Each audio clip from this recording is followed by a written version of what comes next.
Good morning बच्चों। मैं assistant professor Swati Singh. आज मैं आप लोगों को डीएलएड फर्स्ट ईयर का सब्जेक्ट मैथ टॉपिक का नाम है गणित शिक्षण के लिए विषय वस्तु लेके आई हूँ। विषय वस्तु इस टॉपिक पे आज हम चर्चा करेंगे। तो हम देखते हैं विषय वस्तु किसे बोलते हैं। जैसे गणित ऐसी विधाओं का समूह है जो संख्याओं, मात्राओं, परिणामों, रूपों और उनकी आपसी रिश्तों, गुण, स्वभाव आदि का अध्ययन करती है। जैसे गणित की कई शाखाएं हैं, जैसे अंकगणित, रेखागणित, त्रिकोणमिति, सांख्यिकी, बीजगणित, कलन आदि का प्रारंभिक कार्य भारत में ही संपन्न हुआ। जैसे कई शाखाएं हैं, जैसे अंकगणित में हमारा आ जाता है नंबर 1, 2, 3, 4 ये नंबर आ जाते हैं। रेखागणित में हम रेखाओं के माध्यम से इनको प्रदर्शित करते हैं। फिर हमारा सांख्यिकी जैसे माध्य, मध्यमान, माध्य, बहुलांक ये सबसे प्रदर्शित करते हैं। फिर हमारा बीजगणित जैसे चर, अचर, एक्स, वाई, तो ये सब क्या है, हमारे विषय वस्तु होते हैं गणित के। फिर आ जाते हैं हम परिभाषा में। बर्ट रसल के अनुसार गणित को एक ऐसे विषय के रूप में परिभाषित किया जा सकता है जिसमें हम जानते ही नहीं हैं कि हम क्या कर रहे हैं, न ही हमें यह पता होता है कि हम जो कह रहे हैं वह सत्य भी है या नहीं। हम गणित को एक यंत्र के रूप में मानते हैं। गणित निश्चित नियमों के आधार पर कुशलताओं के विकास में सहायक है। गणित के अंतर्गत शैक्षिक उद्देश्यों को प्राप्त करने के लिए पाठ्यक्रम का निर्माण किया जाता है। जैसे हम जानते हैं कि इसमें गणना करना, काउंटिंग करना, जोड़ना, घटाना, गुणा करना, भाग करना, ये सब क्या आता है, हमारे निर्माण की पाठ्यक्रम का निर्माण किया जाता है। फिर आइए हम देखते हैं पाठ्यक्रम के अंतर्गत कुछ निश्चित अंतःवस्तु का चयन किया जाता है जो पाठ्यक्रम के अंतर्गत आता है। तो इसी के अंतर्गत हमारे क्या आता है, जोड़ना आता है, घटाना आता है, गुणा आता है, भाग आता है, चर अचर आते हैं, सांख्यिकी की चीज़ें आती हैं जो पाठ्यक्रम के विशेष उद्देश्यों की पूर्ति में सहायक होते हैं। पाठ्यक्रम की यह अंतःवस्तु हुई विषय वस्तु कहलाती है। फिर आइए हम देखते हैं आगे। ब्रूनर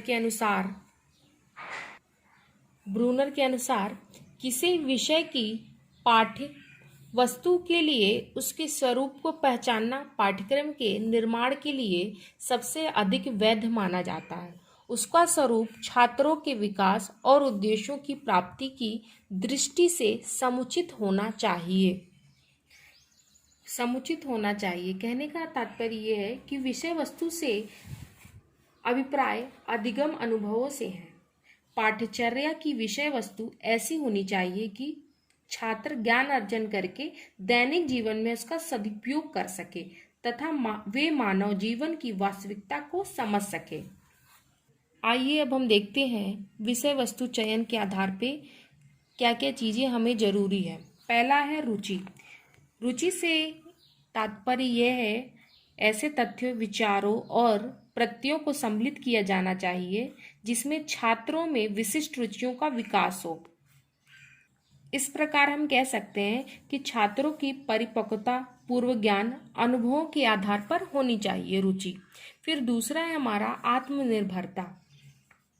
आत्मनिर्भर क्यों आते हैं? स्वावलंबी बनाने के लिए, आत्मनिर्भर बनने में सहायक होती है।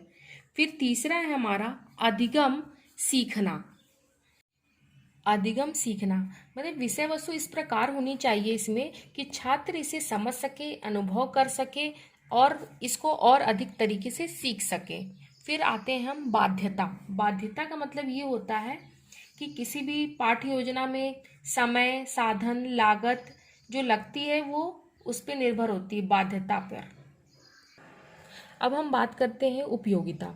इसमें ये बताया गया है पाठ्यक्रम के लिए पाठ्य वस्तु बालकों की दृष्टि से, राष्ट्र और समाज की दृष्टि से सार्थक होनी चाहिए। कहने का मतलब ये है कि अधिगम की विषय वस्तु छात्रों की व्यावसायिक परिस्थितियों में उपयोगी हो। हमने बात की विषय वस्तु चयन के आधार पे। तो विषय वस्तु किस प्रकार हम चयन कर सकते हैं। पहला हमारा हो गया रुचि, दूसरा हमारा आत्मनिर्भरता, तीसरा हमारा अधिगम या एवं सीखना, बाध्यता, उपयोगिता। अब हम बात करते हैं संवाद मूलक विधि। संवाद मतलब क्या, बातचीत करना।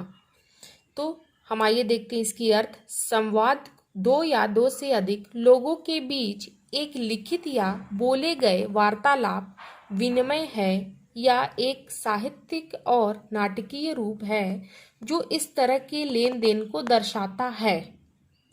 कहने का अर्थ यह है, संवाद एक समूह में बैठे व्यक्तियों द्वारा एक दूसरे पर अपनी योग्यता और श्रेष्ठता सिद्ध करने के औचित्य से किए जाने वाले तर्क वितर्क नहीं है, अपितु विचार विमर्श, तार्किक एवं ज्ञान को, विचारों को आदान प्रदान करने से है।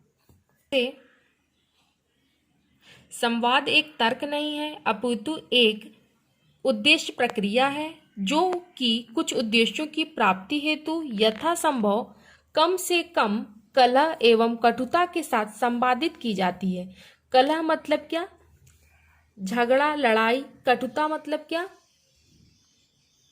कटुता का मतलब क्या है, वचन, बोली जो बोलते हैं, कटाक्ष करते हैं। तो क्या संवाद मतलब क्या, एक दूसरे के तर्क वितर्क, बातचीत करना, इसको क्या बोलते हैं, संवाद मूलक। तो आइए अब हम जानते हैं संवाद मूलक कितने रूपों में अपनाए गए हैं।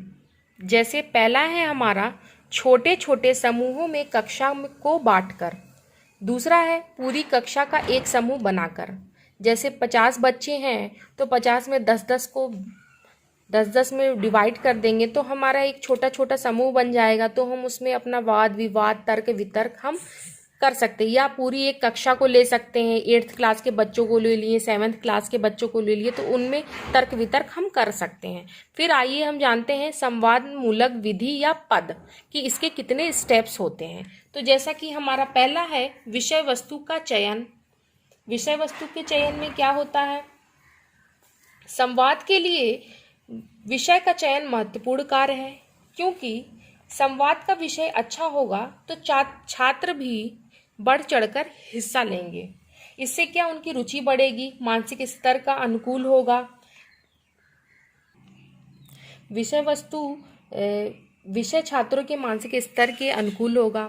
फिर हम विषय ऐसा हो जिस पे संवाद किया जा सके, मतलब कि जिस पे वाद विवाद, चर्चा, ये सब सारी चीजें की जा सके ताकि बच्चे उनको सुन सके, उनको समझ सके। फिर है गणित के प्रत्येक विषय वस्तु ऐसी नहीं होनी चाहिए जिस पर संवाद न हो।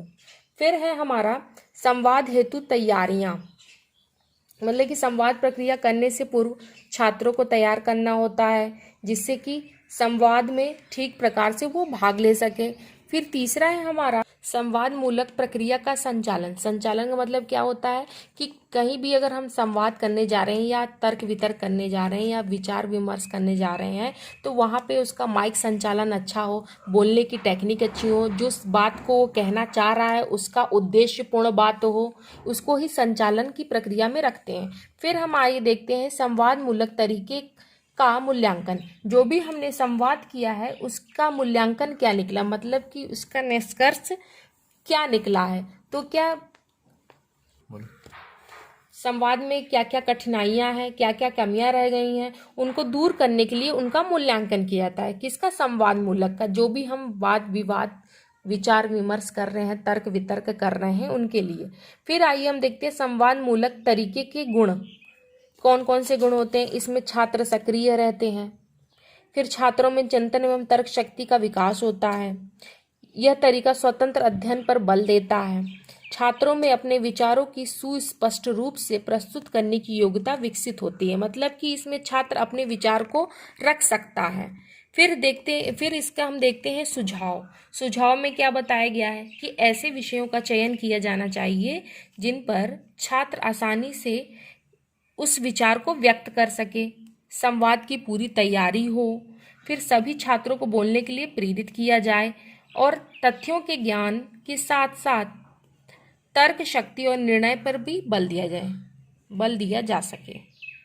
तो बच्चों, आज हमारी टॉपिक यही समाप्त होती है। तो हम नेक्स्ट वीडियो में नेक्स्ट टॉपिक के साथ फिर मिलेंगे, तब तक के लिए धन्यवाद।